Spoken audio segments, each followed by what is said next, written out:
Hello everyone, thank you so much for watching. I am YB Sir and I welcome you all in today's class. The finished and the easiest way to learn the concepts of physics very clearly.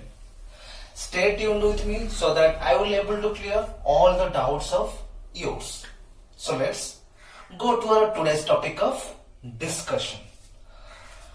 So ajira class re. So today in this class we will discuss some simple numericals problems based on Gauss law. Gauss law के ऊपर base करते हुए कुछ problems numericals आज की इस class में हम सॉल्व करने वाले हैं. और एक बात और एक इंपॉर्टेंट चीज क्या है, जो भी मैं न्यूमेरिकल्स अभी सॉल्व करूंगा उसका फाइनल आंसर मैं आपके लिए छोड़ दूंगा. आप उसको कैलकुलेट करेंगे. मैं सिर्फ आपको समझाऊंगा कि प्रॉब्लम को कैसे सॉल्व करेंगे. गॉस लॉ का प्रॉब्लम्स अगर आपके पास आया तो आप उस टाइप का प्रॉब्लम्स कैसे सॉल्व करेंगे उसी के बारे में मैं आपको समझाने वाला हूं. सो इस क्लास के अंत तक देखते रहिए to understand what are the different numericals problems to solve the Gauss law. Okay? So, Gauss law आखिर में इंपॉर्टेंट इतना होता क्यों है? और गॉस लॉ का जो स्टेटमेंट था वो हमारा क्या था statement? The total flux linked with a closed surface is 1 by epsilon naught times the total charge enclosed within that surface. Within that surface मतलब closed surface. So Gauss law अगर आप यूज करना चाहते हो तो पहले आप वो चार्ज जहां पे है उस चार्ज को आप कवर अप करना पड़ेगा. सिमेट्री मेंटेन करता हुआ आप उसको कवर करना पड़ेगा. उसके बाद आप उस सरफेस पे कितना फ्लक्स लिंक हो रहा है वो आप कैलकुलेट करेंगे. मतलब उस सरफेस पे कितने number of lines of force जा रहे हैं उस सरफेस को पास करके वो आप कैलकुलेट करेंगे. वही है गॉस लॉ, वही है electric flux linked with the particular closed surface. Very important thing is that in case of Gauss law, what? Closed surface. आपको क्लोज्ड सरफेस के ऊपर ध्यान देना पड़ेगा. और एक चीज भी आपको ध्यान देना पड़ेगा कि आप जो सरफेस ले रहे हैं उस सरफेस चार्ज डिस्ट्रीब्यूशन को सिमेट्री मेंटेन कर रहा है या नहीं, वो भी आपको ध्यान देना पड़ेगा. ओके, सो आज हमारा लेक्चर 23 है. ओके, सो इस लेक्चर में हम गॉस लॉ के प्रॉब्लम्स डिस्कस करने वाले हैं, कैसे हम सॉल्व करेंगे. छोटा सा सिंपल सा नन्हा सा प्रॉब्लम से आप पहला प्रॉब्लम शुरू करते हैं. पहला प्रॉब्लम आपके लिए ये रहा. क्या है पहला प्रॉब्लम? ये है कि calculate the number of lines of force originating from 10 coulomb of charge. आपके पास 10 कूलम ऑफ चार्ज है. सो आपके पास जो 10 कूलम ऑफ चार्ज है उस चार्ज से लाइंस ऑफ फोर्स निकल रहा होगा. सो कितने number of lines of force उस 10 कूलम ऑफ चार्ज से निकलेंगे, वही गॉस लॉ अप्लाई करेंगे. अगर इस चार्ज को हम एक स्फेरिकल सरफेस के थ्रू कवर अप करेंगे तो ये हमारे के लिए क्या हो गया? Gaussian surface. या फिर सिंपल आप फॉर्मूला यूज कर सकते हो. कौन सा फॉर्मूला? कि फाई इक्वल टू आपके पास गॉस लॉ का फॉर्मूला क्या है? Phi E equal to Q by epsilon naught. या फिर क्या लिख सकते हो कि E dot D S vector का क्लोज्ड सरफेस इंटीग्रेशन. आपके पास अगर इलेक्ट्रिक फील्ड इंटेंसिटी और एरियल वेक्टर ये दोनों आपके पास मौजूद है तो आप इलेक्ट्रिक फ्लक्स निकाल सकते हो. If you have only charge, then also you can calculate electric flux. So by using this formula, we will solve our first question. So here in this question it is given that what is the amount of charge. Q का value आपके पास given है. What is the value of Q? The value of Q in this question is a 10 coulomb. Okay, epsilon naught is the permittivity in air medium. What is the value of permittivity in air medium?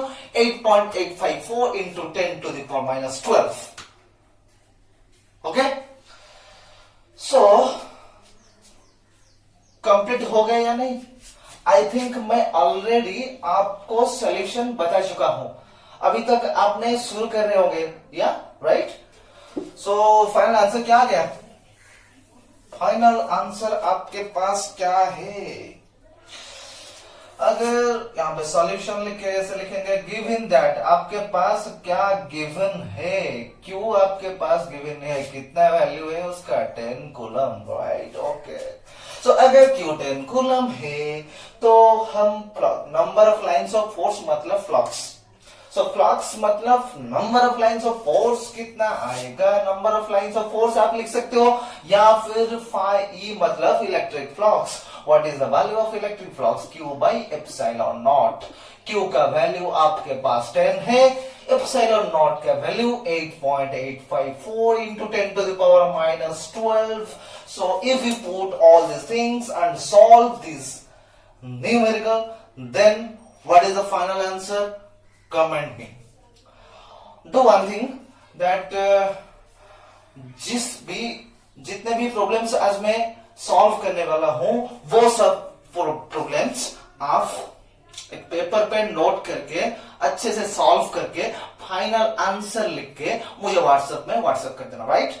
और भी मैं और एक चीज मैं करूंगा कि मैं आपके ग्रुप में ये टोटल क्वेश्चंस जितने हैं ना वो सिर्फ क्वेश्चंस एंड उसका फाइनल आंसर भी मैंने आपके ग्रुप में सेंड कर दूंगा. ठीक है भाई, मैंने अपनी वादा किया हूं कि आप लोगों को सेंड करूंगा क्वेश्चन विथ आंसर, और आप लोग भी मुझे सॉल्यूशन सॉल्व करके सेंड करना है. ठीक है, पक्का हो गया ना?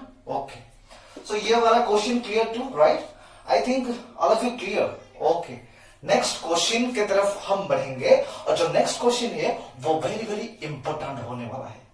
वो क्यूब के ऊपर बेस करके, और अभी जो प्रॉब्लम्स मैं बताने वाला हूं वो आईआईटी में, नीट में मतलब मेडिकल पे, या फिर आपके ओयूटी में जितने भी एंट्रांसेस है, अगर गॉस लॉ के ऊपर बेस करके कुछ क्वेश्चन आएगा तो क्यूब के ऊपर जरूर ही आएगा. सो उस क्वेश्चन और ये जो कॉन्सेप्ट मैं बताने जा रहा हूं वो वेरी वेरी इंटरेस्टिंग और इंपॉर्टेंट होने वाला है. तो अच्छे से ध्यान से देखते रहिए. ये प्रॉब्लम आपका हो गया ना? ओके,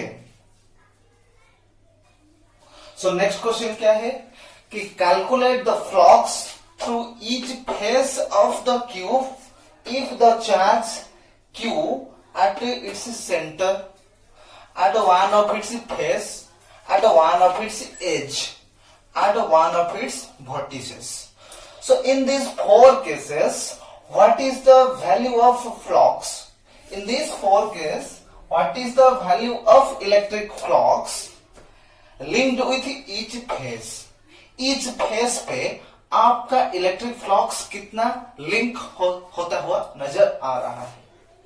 पहले इसके लिए पहले आप in each case you will have to find out the electric flux linked with the entire cube, then you will get the flux linked with each face. पहले आपको टोटल क्यूब के लिए निकालना पड़ेगा, उसके बाद ईच फेस पे कितना फ्लक्स आ रहा है वो निकालेंगे. सो हमारे के लिए अभी टास्क क्या है कि अगर Q आपका सेंटर पे है, ये आपका Q है सेंटर पे, किसका सेंटर पे? क्यूब. आपका जो क्यूब है इस क्यूब के सेंटर पे आपका चार्ज है. सो ये चार्ज को ये टोटल क्यूब कवर करता हुआ नजर आ रहा है, मतलब ये टोटल कंप्लीटली क्लोज्ड क्यूब है. सो गॉस लॉ हम अच्छे से आसानी से यूज कर सकते हैं. सो फास्ट आई का सॉल्यूशन हम कैसे निकालेंगे? फास्ट आई का सॉल्यूशन हम कैसे निकालेंगे? So since the charge Q is at the center of the cube, so total flux linked with this cube कितना आएगा? So phi linked with the cube, electric flux linked with cube कितना आएगा? क्योंकि ये charge को symmetry maintain कर रहा है, ये क्या क्यूब, मतलब ये क्लोज्ड सरफेस है। सो कितना फ्लक्स लिंक होगा? Total charge by epsilon not, right. Gauss law का, गॉस लॉ क्या बोल रहा है कि flux linked with any close surface is 1 by epsilon naught times the total charge enclosed within it। इस क्यूब के अंदर कितना चार्ज है? क्यू चार्ज है। So electric flux linked with the entire cube is Q by epsilon naught. I think it's clear to all of you. पर हमको ये पूछा नहीं गया है, आपको क्या पूछा गया है कि ईच फेस पे आपके कितना फ्लक्स लिंक हो रहा है। ये आपका टोटल क्यूब पे इतना फ्लक्स लिंक हो रहा है, पर ईच फेस पे, सपोज मान लो कि ये आपका एक फेस है, इस फेस पे कोई भी फेस ले लो। सो कोई भी फेस पे आपका फ्लक्स कितना लिंक हो रहा है? टोटल कितना फेसेस है? 6 फेसेस है। आपका टोटल क्यूब के लिए क्यू बाई एप्सिलॉन नॉट आ रहा है। सो ये जो क्यूब के लिए आ रहा है वो 6 फेस के लिए हम बोल सकते हैं। टोटल क्यूब पे 6 फेस है। सो अगर 6 फेस के लिए क्यू बाई एप्सिलॉन नॉट आ रहा है तो एक फेस के लिए कितना आएगा? अगर 6 फेस के लिए क्यू बाई एप्सिलॉन नॉट आ रहा है तो ईच फेस के लिए हम ये बोल सकते हैं कि ईच फेस पे आपका कितना फ्लक्स लिंक होगा? 1 by 6 times Q by epsilon naught. It's clear. Total cube पे इतना आ रहा है, क्यूब का 6 फेस है तो 6 फेस के लिए क्यू बाई एप्सिलॉन नॉट, एक फेस के लिए डिवाइड हो गया 6। It's clear? ओके, फर्स्ट आई का आंसर कंप्लीट हो गया। नेक्स्ट उसके बाद हम क्या देखेंगे कि सेकेंड आई का जो क्वेश्चन है वो क्या है कि अगर चार्ज अभी कहां पे है? सेकेंड बिट पे एक फेस पे है, कोई भी एक फेस पे है। मैं आपको 3D व्यू दिखा रहा हूं कि मान लो कि आपके पास एक क्यूब है, ये सपोज आपके लिए एक क्यूब है, यहां पे एक चार्ज है। ओके, सो ये जो पॉइंट मैंने यहां पे दिया, ये पॉइंट पे ये हमारा चार्ज है। सो इस चार्ज के लिए हम फ्लक्स निकालेंगे कहां पे? इच फेस पे। पहले हमको क्या करना पड़ेगा कि इस चार्ज को क्लोज करना पड़ेगा। अभी आपको ये चार्ज दिख रहा है तो हम क्लोज कैसे करेंगे? और एक क्यूब अगर हम इसके ऊपर रखेंगे, इसके सामने रखेंगे ऐसे, तो ये टोटल अभी चार्ज आपको दिख रहा है नहीं ना? सो ये कंप्लीटली क्लोज हो गया। सो अगर ये कंप्लीटली क्लोज हो गया सो इसके अंदर कितना चार्ज है? क्यू चार्ज है। सो ये क्यू चार्ज के लिए कितना क्यूब आ रहा है? 2 क्यूब आ रहा है। ओके, सो अगर टोटल फ्लक्स कितना है? क्यू बाई एप्सिलॉन नॉट, पर एक क्यूब के लिए कितना आएगा? Q by 2 epsilon not. आपको क्लियर हो गया?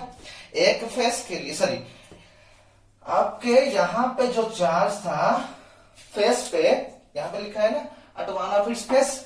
सो अगर यहाँ पे एक चार्ज है सो उसको क्लोज करने के लिए और एक क्यूब उसके सामने मुझे रखना पड़ेगा। सो रखने से क्या होगा? टोटल फ्लक्स कितना आएगा? कितना आएगा? Q by epsilon not. पर मुझको पूछा गया है कि ये सिंपल, ये हमारा जो एक क्यूब है, यहाँ पे एक ही क्यूब है, पर मैंने और एक इमेजिनरी क्यूब उसके सामने रखा। क्यों रखा है? ये टोटल चार्ज को इनक्लोज करने के लिए। सो 2 क्यूब के लिए फ्लक्स आया आपका Q by epsilon naught. So actual ये क्यूब के लिए कितना आएगा? ये सेकंड बिट का जो है 5e electric flux linked with this cube, अगर आपका चार्ज कोई एक फेस पे है तो कितना आएगा? Q by 2 epsilon not. समझ में आ गया? क्योंकि 2 क्यूब के लिए क्यू बाई एप्सिलॉन नॉट, हम एक क्यूब के लिए निकल रहे हैं तो क्यू बाई 2 एप्सिलॉन नॉट जो कि हमारे पास अभी है। सो उसके बाद क्या बोलेंगे कि पर हमको तो पूछा गया है कि ईच फेस पे कितना फ्लक्स आया। सो हम बोल रहे हैं कि क्यूब पे इतना फ्लक्स लिंक हो रहा है तो फेस पे, ईच फेस पे कितना फ्लक्स लिंक होगा हम कैसे कैलकुलेट करेंगे? ईच फेस पे कितना एक्चुअली आएगा? टोटल क्यूब पे आ रहा है Q by 2 epsilon naught. Okay, so charge अगर इस फेस पे है सो इस फेस से लाइंस ऑफ फोर्स चारों तरफ निकल रहे होंगे, राइट, चारों तरफ निकल रहे होंगे। सो ये लाइंस ऑफ फोर्स इस जो जिस सरफेस पे वो चार्ज है उस सरफेस को लाइंस ऑफ फोर्स पैरेलल हो रहा है। सो अगर इस सरफेस को पैरेलल हो रहा है तो इस सरफेस पे कुछ भी फ्लक्स लिंक नहीं होगा। सो इस फेस के लिए कुछ भी फ्लक्स नहीं आएगा। सो टोटल 6 फेस है। सो सिर्फ एक फेस हम कैंसिल करेंगे, कितने फेस रह जाएंगे? 5 फेसेस आ जाएंगे। सो 5 फेस हमारा फ्लक्स इस चार्ज के लिए आ रहा है। सो कोई भी एक फेस पे आप बोल रहे हैं तो 5 फेस के लिए Q/2 एप्सिलॉन आ रहा है। 5 फेसेस के लिए ये तो कैंसिल होगा क्योंकि यहाँ पे कुछ भी फ्लक्स नहीं आएगा। सो 5 फेस के लिए, 5 फेस के लिए आपका Q/2 एप्सिलॉन नॉट आ रहा है। तो एक फेस के लिए कितना आएगा? 5 डिवाइड हो जाएगा, right. So 1/5 times Q/2 epsilon not, जो कि आपका कितना आ जाएगा? Q/10 epsilon not. Clear? It's clear to all of you? I think it's clear. Okay. Next, third beat पे आपको क्या दिया गया है? थर्ड बीट आपके पास क्या है? थर्ड बीट पे अगर कोई एज पे है, कोई भी एक एज पे है, थर्ड बीट पे आपको पूछा गया है अगर चार्ज कोई भी एक एज पे है, कोई भी एक धार पे है तो क्या आएगा फ्लक्स?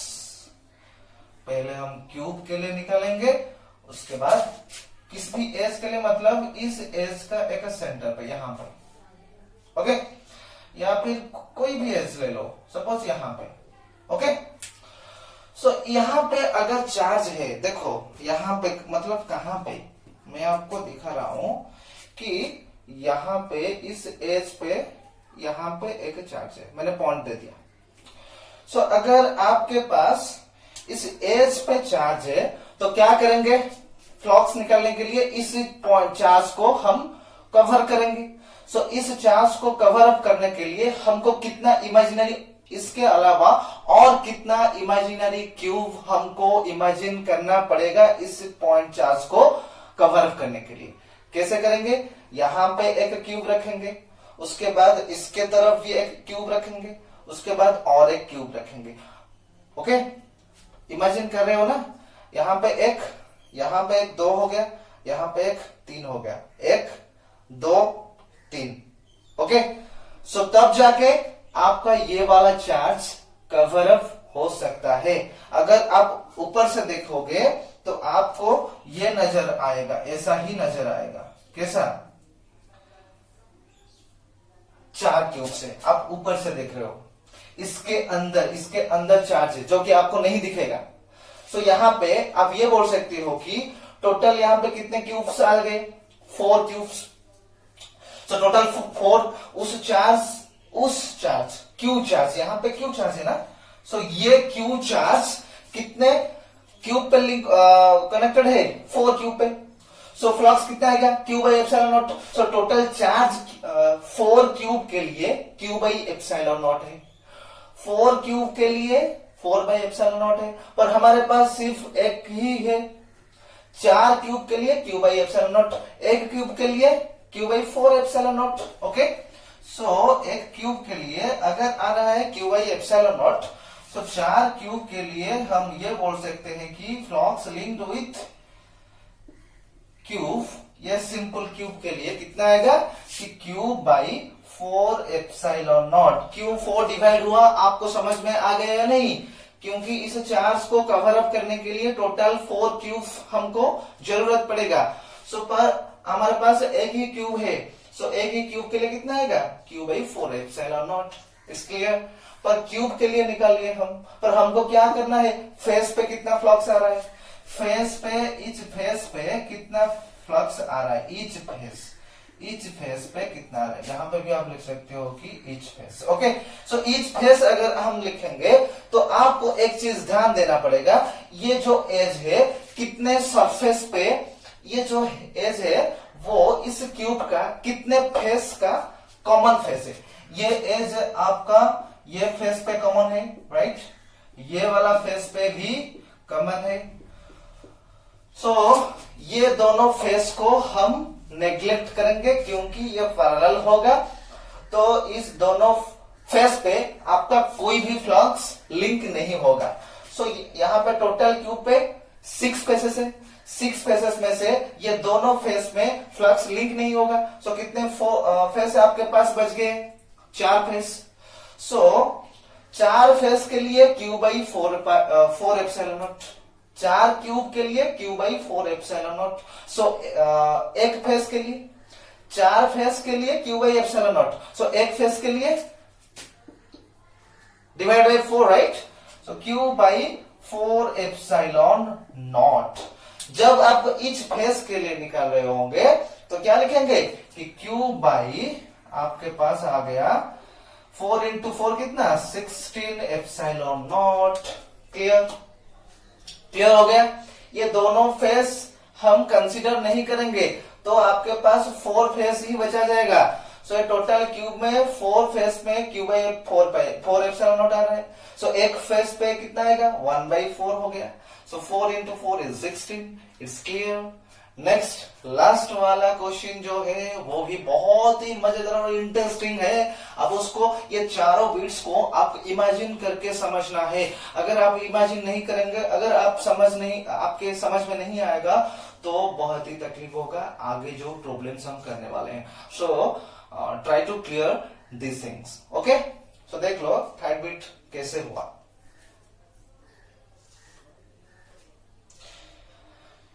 ओके, नेक्स्ट हम देखेंगे कि वर्टिसेस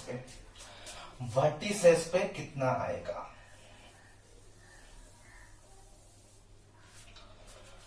वर्टिसेस पे कितना आएगा? सो वर्टिसेस के लिए निकालने के लिए हम क्या करेंगे? वर्टिसेस मतलब किसी भी एक कॉर्नर पे, सपोज यहां पे एक पॉइंट है, नहीं मैं बोलूंगा कि यहां पे। ओके, सो आपके पास यहां पे एक पॉइंट है। उस हिसाब से हम कैसे बोलेंगे कि मान लो कि आपके पास ये जो क्यूब है, ये क्यूब का इस कॉर्नर पे वर्टिसेस में बोला ना, इस वर्टेक्स में यहां पे एक चार्ज है। सो ये चार्ज के लिए फ्लक्स हम निकालेंगे, इस क्यूब पे कितना फ्लक्स लिंक हो रहा है। सो कैसे करेंगे? ये वाला जो चार्ज है इसको हम कवर अप करने के लिए कितने क्यूब का जरूरत पड़ेगा? कौन बोल सकता है कितने क्यूब का जरूरत पड़ेगा? आपको इस चार्ज को कवर अप करने के लिए पहले आपको यहां पे एक रखना पड़ेगा, उसके बाद और एक यहां पे, उसके बाद और एक यहां पे। सो ये इस यहां पे अभी ग्राउंड फ्लोर पे 4 क्यूब्स हो गए, 1 2 3 और इसको मिला के 4। सो 4 क्यूब्स हो गए। उसके बाद भी आप ऊपर देख रहे हो तो ये आपको दिख रहा है, तो ये कंप्लीटली कवर अप नहीं हुआ है। तो क्या करेंगे? ग्राउंड फ्लोर पे जैसे ही 4 क्यूब्स है उस हिसाब से यहां पे और एक क्यूब, यहां पे और एक, यहां पे और एक, यहां पे। सो टोटल इसके ऊपर और 4 आप रख लिए। सो टोटल 4 रखने के बाद ये आपको चार्ज नजर नहीं आएगा। सो टोटल इस कॉर्नर पे अगर चार्ज है तो इस चार्ज को कवर अप करने के लिए आपको 8 क्यूब्स की जरूरत पड़ेगा। सो आप बाहर से देखोगे तो आप ऐसे ही, आपको ऐसा ही नजर आएगा। ये आपका 4 है, उसके ऊपर और 4 है, उसके ऊपर ये 4 जैसे है ना, उसके ऊपर और 4 है। यहां पे आपका ये जो चार्ज था, सो इसके ऊपर और 4 क्यूब रखेंगे तो ये कंप्लीट चार्ज कवर अप होगा। सो टोटल कितने क्यूब्स हो गया? 8। सो 8 क्यूब के लिए क्यू बाई एप्सिलॉन नॉट, क्योंकि टोटल फ्लक्स है Q by epsilon not, right? So Q by epsilon not 8 cube के लिए, 8 क्यूब के लिए। पर आपके पास एक ही क्यूब है और बाकी 7 इमेजिनरी क्यूब है, उसके लिए हमको नहीं चाहिए, सिर्फ हमारा एक ही क्यूब है। सो 8 क्यूब के लिए Q by epsilon naught, 1 cube के लिए कितना आएगा? So flux linked with each cube कितना आएगा? आपके पास आएगा Q by 8 epsilon naught. Okay, so एक क्यूब के लिए 8 डिवाइड हो जाएगा। ओके, तो उसके बाद हमको क्या निकालना है, इच फेस पे कितना फ्लक्स लिंक हो रहा है। सो इच फेस के लिए आपको पहले क्या करना पड़ेगा कि कौन कौन सा फेस हम कंसीडर नहीं करेंगे वो हम देखेंगे कि इस पॉइंट, यहां पे जो चार्ज है इस पॉइंट कौन कौन से फेस को टच कर रहा है। ये जो पॉइंट है ये ऊपर वाला फेस को टच कर रहा है, ये अभी जो है उसको भी टच कर रहा है, इसको भी। तो यहाँ पे ये टोटल 3 फेसेस को टच कर रहा है। 3 फेसेस इस पॉइंट पे कांटेक्ट पे आ रहे हैं। सो ये तीनों फेस पे आपका फ्लक्स लिंक नहीं होगा। सो टोटल क्यूब पे 6 फेसेस है। सो 6 फेसेस में से आपके 3 फेस कंसीडर में नहीं आएंगे, हम उसको कंसीडर नहीं करेंगे। भाई आप तो आपको कंसीडर नहीं करेंगे तो आप निकल जाओ। सो कितने फेस आपके पास रहेंगे, और 3 फेस रहेंगे। टोटल 6 में से 3 फेसेस हम कंसीडर नहीं किए और बाकी आपके पास बच गए 3 फेस। सो वही 3 फेस के लिए Q/8 एप्सिलॉन नॉट, 3 फेस के लिए Q/8 एप्सिलॉन नॉट। एक फेस के लिए कितना आएगा, 3 डिवाइड हो जाएगा। सो flux linked with each face आपके पास कितना आ जाएगा, ईच फेस आपके पास आ जाएगा 1/3 हम कर लेंगे क्योंकि 3 फेस है यहाँ पे ना। सो Q/8 एप्सिलॉन नॉट, क्योंकि ईच क्यूब यहाँ पे जो क्यूब है वो क्यूब पे Q/8 एप्सिलॉन नॉट आ रहा है। सो कितना आ जाएगा आपके पास, Q/24 epsilon naught. It's clear, I think it's clear. So ये चारों बिट आप अच्छे से समझ गए, और एक बार अच्छे से आप ओवरलुक कर लीजिए।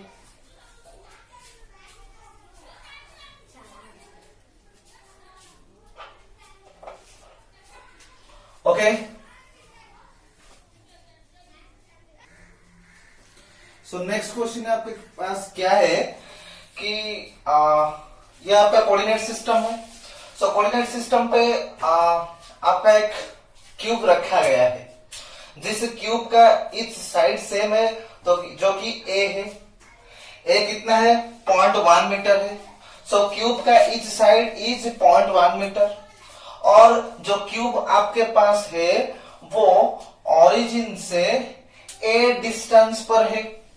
सो ओरिजिन से क्यूब का ये जो लेफ्ट साइड वाला जो फेस है, ये राइट साइड वाला फेस है। सो लेफ्ट साइड वाला जो फेस है वो ओरिजिन से ए डिस्टेंस पर है। राइट साइड वाला जो फेस है वो ये तो ये हो गया, ये भी ए। सो टोटल 2a हो गया। राइट साइड वाला फेस ओरिजिन से 2a डिस्टेंस पर है। ओके, उसके बाद हम क्या बोलेंगे कि आपके पास दिया गया है कि आपका जो इलेक्ट्रिक फील्ड है वो एक्स एक्सिस को पैरेलल होते हुए इस क्यूब के अंदर जा रहा है। Okay, so electric field along x axis is alpha times √x. Alpha is a constant whose value is 800 Newton per Coulomb meter square. Okay, और x यहां पे क्या है, x यहां पे जो डिस्टेंस है। ओके, डिस्टेंस ओरिजिन से कितना डिस्टेंस है, और क्या चीज है, y डायरेक्शन पे और z डायरेक्शन पे आपका इलेक्ट्रिक फील्ड कुछ भी नहीं है, कितना है, 0 है। सो आपको पूछा गया है कि ये टोटल क्यूब पे कितना फ्लक्स लिंक होगा, वो पहला बिट है। नेक्स्ट बिट क्या है, ये क्यूब के अंदर कितने चार्ज है, क्यूब के अंदर कितने चार्ज है, वो सेकेंड बिट पे आपको पूछा गया है। तो आपको फ्लक्स निकालने के लिए आपको पहले चीज ये ध्यान देना पड़ेगा कि ये 6 फेसेस में से कौन सा फेस इलेक्ट्रिक फील्ड को पैरेलल होता हुआ नजर आएगा। ये देख लो, ये आपका लेफ्ट फेस हो गया, राइट फेस हो गया। लेफ्ट फेस और राइट फेस के लिए देखो, लेफ्ट फेस और राइट फेस के लिए ये तो परपेंडिकुलर हो रहा है, राइट, ये फेस को परपेंडिकुलर हो रहा है।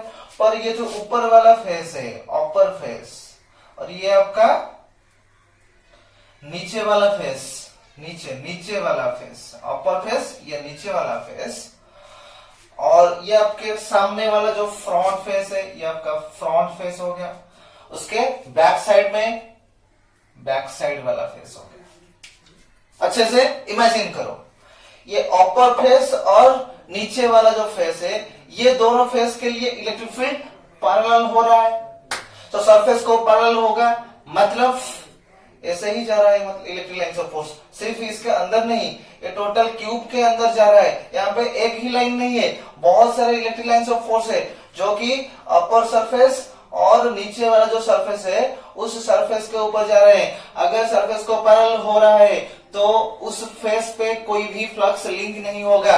सो अपर फेस और नीचे वाला फेस में आपके टोटल फ्लक्स कितने आ जाएंगे? अगर आप देखो फर्स्ट वाला आंसर हम कैसे करेंगे कि total flux linked with the cube, हम कैसे बोलेंगे कि flux linked with upper face plus या 6 फेस के लिए, टोटल क्यूब के लिए मतलब 6 फेस के लिए कितना फ्लक्स आ रहा है, प्लस फ्लक्स लिंक्ड विथ नीचे वाला face plus flux linked with front वाला face plus flux linked with back side वाला फेस। ओके, उसके बाद लेफ्ट साइड वाला फेस और राइट साइड पे जो फेस है, so flux linked with left face plus flux linked with right face. सिर्फ लेफ्ट और राइट फेस को छोड़ के वो फ्रंट हो या बैक साइड हो, अपर हो या नीचे वाला फेस हो, ये चारों फेस के लिए आपका लाइन्स ऑफ फोर्स मतलब इलेक्ट्रिक फील्ड इस चारों सरफेस को पैरेलल हो रहा है, तो फ्लक्स कितना लिंक होगा? कुछ भी फ्लक्स लिंक नहीं होगा। टोटल फ्लक्स ये चारों फेस के लिए 0 आ जाएगा। चारों फेस के लिए टोटल फ्लक्स कितना आ जाएगा? 0 आ जाएगा। सो हमको अभी निकालना है लेफ्ट फेस में कितना फ्लक्स लिंक हो रहा है और राइट फेस के लिए कितना फ्लक्स लिंक हो रहा है। लेफ्ट के लिए और किसके लिए? Flux linked with right face. Okay, so left face के लिए हम जब निकालेंगे क्या करेंगे, ये आपका सपोज इक्वेशन 1 है, पहले हम लेफ्ट फेस के लिए निकालेंगे। सो flux linked with left face, flux का फॉर्मूला क्या है कि E dot ds, right, E dot ds, it's clear. So E dot ds, so left face के लिए इलेक्ट्रिक लाइन्स ऑफ फोर्स उसके अंदर जा रहे हैं, पर ये जो ds वेक्टर है वो एरिया वेक्टर है, जो कि लेफ्ट फेस के लिए एरिया वेक्टर लेफ्ट के तरफ आएगा। सो एरिया वेक्टर लेफ्ट के तरफ आ रहा है, पर लाइन्स ऑफ फोर्स और इलेक्ट्रिक फील्ड राइट के तरफ जा रहे हैं। सो ई वेक्टर और ds वेक्टर के बीच में एंगल कितना आएगा? 180 डिग्री। सो हम क्या लिख सकते हैं कि E डॉट ds का वैल्यू हम क्या लिखेंगे कि ds cos EDS cos 180 degree. cos 180 degree का वैल्यू कितना है? cos 180 डिग्री का वैल्यू है -1। तो यहां से हम लिखेंगे E into ds। Clear to all of you? It's clear to all of you? Okay, पर यहां पे जो ds है वो क्या है? ये लेफ्ट फेस का एरिया है, लेफ्ट फेस का एरिया है। सो ds जो एरिया है, since it is a square, so ये स्क्वायर का एरिया कितना होगा? कितना होगा? ये साइड a है तो स्क्वायर का एरिया a स्क्वायर, और E का वैल्यू कितना है? E का वैल्यू माइनस E का वैल्यू यहाँ पे कितना है? Alpha square root of x। x left face के लिए x आपका हो गया a। अच्छे से समझ लो, लेफ्ट फेस के लिए x आपका a है। सो हम क्या लिखेंगे? डायरेक्ट में लिख रहा हूं alpha square root of a, okay, into ds के लिए स्क्वायर हो गया, ये एक स्क्वायर है, स्क्वायर का सरफेस एरिया कितना है? a square. सो ये आपका स्क्वायर रूट ऑफ a है। So minus alpha a to the power 1/2 plus 2 कितना आ जाएगा? a to the power 1/2 plus 2 is how much? 5/2। So आपके पास alpha a to the power 5/2 हो गया। ओके, ये किसका वैल्यू आ गया? ये किसका वैल्यू आ गया, लेफ्ट फेस पे इतना फ्लक्स लिंक हो रहा है। सो उस हिसाब से राइट फेस पे कितना फ्लक्स लिंक होगा, राइट फेस पे कितना फ्लक्स लिंक होगा, उस हिसाब से E डॉट ds हम लिखेंगे। सो इलेक्ट्रिक फील्ड बाहर की तरफ जा रहा है, राइट सरफेस के लिए एरिया वेक्टर भी राइट की तरफ है क्योंकि सरफेस को नॉर्मल होगा हमेशा। सो इलेक्ट्रिक फील्ड राइट की तरफ है, एरिया वेक्टर भी राइट की तरफ है। So angle between E and ds vector is how much, 0 degree. तो हम क्या लिख सकते हैं, E ds cos 0 degree that equal to cos 0 का वैल्यू कितना है, 1 है। सो क्या लिखेंगे, E ds।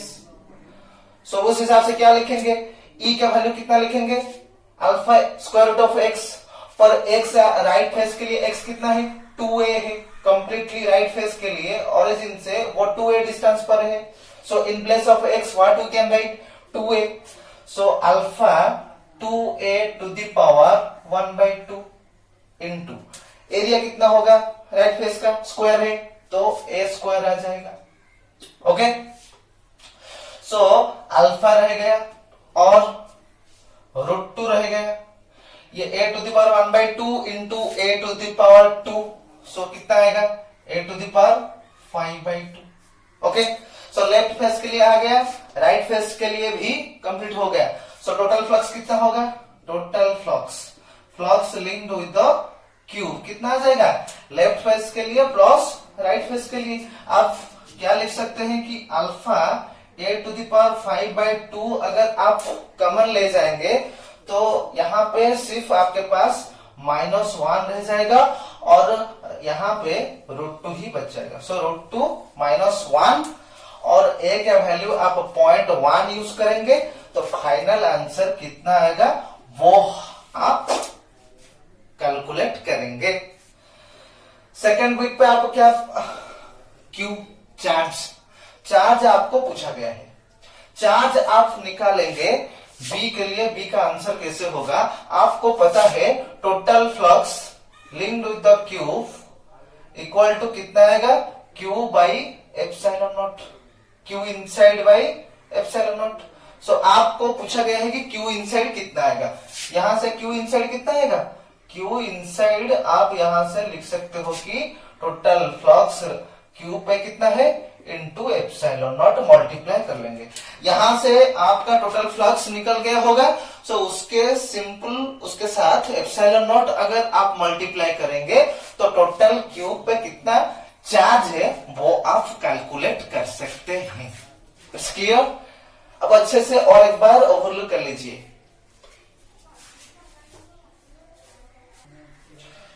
So next question ये है कि आपके पास एक हॉलो स्फीयर है। ओके, सो उस हॉलो स्फीयर के सेंटर पे 17.7 माइक्रोकूलम का चार्ज है। एक हॉलो स्फीयर के सेंटर पे 17.7 माइक्रोकूलम का चार्ज है। उस हॉलो स्फीयर का रेडियस 0.5 मीटर है। तो आपको पूछा गया है कि फ्लक्स डेंसिटी कितना है।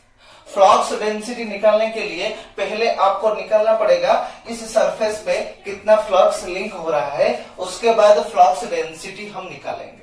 ओके, सो फ्लक्स कैसे निकालेंगे, इलेक्ट्रिक फ्लक्स इस सरफेस पे कितना लिंक हो रहा है। सो कैसे हम कैलकुलेट करेंगे, we know that phi equal to कितना है, Q by epsilon naught. Okay, Q by epsilon naught, ये टोटल फ्लक्स इस सरफेस पे टोटल फ्लक्स इतना लिंक हो रहा है। क्यू का value 17.7 into 10 to the power -6 coulomb, micro का मतलब 10 to the power -6 divided by 8.854 into 10 to the power -12। Okay, so इसका वैल्यू आप निकालेंगे। ओके, ये आपका टोटल फ्लक्स लिंक हो रहा है इस हॉलो स्फीयर पे, पर आपको पूछा गया है कि फ्लक्स डेंसिटी कितना है। सो फ्लक्स डेंसिटी आप कैसे निकालेंगे, अगर आपको पूछा गया है कि फ्लक्स डेंसिटी मतलब पर यूनिट एरिया आपके कितने फ्लक्स आ रहा है, पर यूनिट एरिया कितने फ्लक्स लिंक हो रहा है। सो फ्लक्स डेंसिटी मतलब आपको निकालना है फ्लक्स पर एरिया। फ्लक्स डेंसिटी का मतलब फ्लक्स पर यूनिट एरिया। सो पोर एरिया मतलब ये आपके पास क्या है, ये आपके पास स्पीयर है, राइट। सो आपके पास अगर ये स्पीयर है, सो उसके हिसाब से स्पीयर का सरफेस एरिया का वैल्यू कितना है, 4πr²। सो आप क्या करेंगे, फ्लक्स कितना आ जाएगा वो आप यहां से कैलकुलेट कर लेंगे, डिवाइडेड बाय एरिया कितना है 4πr²। 4πr², आर कितना है 0.5। सो 0.5 होल स्क्वायर, ये आपका आ जाएगा फ्लक्स डेंसिटी। आप यूनिट लिखना मत भूलिए, यूनिट आप इस हिसाब से लिखेंगे, कंप्लीटली यूनिट के, complete with complete unit and answer you will have to send me the answer. Okay, so clear हो गया ना, ये आप फ्लक्स निकाल लिए, उसके बाद flux density flux by area हो गया। ये फोर्थ वाला क्वेश्चन क्लियरली हो गया, अच्छे से देख लो अच्छे से। अभी नेक्स्ट क्वेश्चन क्या है कि आपका एक सिलेंडर है जो कि एक यूनिफॉर्म इलेक्ट्रिक फील्ड के अंदर है। एक सिलेंडर एक यूनिफॉर्म इलेक्ट्रिक फील्ड के अंदर है और वो सिलेंडर का एक्सिस इलेक्ट्रिक फील्ड को पैरेलल है। सिलेंडर का एक्सिस इलेक्ट्रिक फील्ड को पैरेलल है। सो आपको पूछा गया है कि इस सिलेंडर पे टोटल कितना फ्लक्स लिंक होगा, सिलेंडर पे टोटल फ्लक्स कितना आएगा। ओके, सो यहाँ पे आपके पास जो सिलेंडर है वो सिलेंडर का 3 फेस है। ओके, 3 सरफेस है। तो सिलेंडर मतलब 3 फेस के लिए कितना फ्लक्स आ रहा है वो आप निकालेंगे। ओके, और इलेक्ट्रिक फील्ड आपका सिलेंडर का जो एक्सिस है उसको पैरेलल है। सो सिलेंडर के लिए निकालना है, मतलब हम क्या करेंगे, total flux linked with the cylinder equal to flux linked with the left face plus flux linked with the right face plus flux linked with the what, flux linked with the curved surface. Okay, curved surface, left surface का left face, right face. Okay, so ये तीनों face पे आपको ध्यान देना पड़ेगा कि ई और डीएस के बीच का एंगल कितना हो रहा है, क्योंकि हम क्या करेंगे इसके बाद हम क्या करेंगे, E dot DS left face के लिए, okay, close surface integration plus E dot DS right surface के लिए उसका close surface integration plus curved surface के लिए E dot DS curved surface के क्लोज्ड सरफेस इंटीग्रेशन। सो ई डॉट डीएस मतलब ई DS cos theta. सो ई और डीएस के बीच के एंगल कितना है, ये आपका लेफ्ट फेस है। सो लेफ्ट फेस पे इलेक्ट्रिक फील्ड राइट की तरफ है पर एरिया वेक्टर लेफ्ट की तरफ है। सो एंगल कितना हो जाएगा, ये 180 हो गया। ई और डीएस के बीच में ये आपका डीएस एल है, ये आपका डीएस आर सपोज, ये आपका डीएस सी। ओके, सो एंगल 180 हो गया। सो अगर एंगल 180 है सो उसके हिसाब से आप क्या लिखेंगे कि माइनस आपका आ जाएगा, cos 180 is -1। So minus E DS का इंटीग्रेशन आप लिख सकते हो, ईडीएस का integration left face, electric field is constant so उसको बाहर निकाल लेंगे।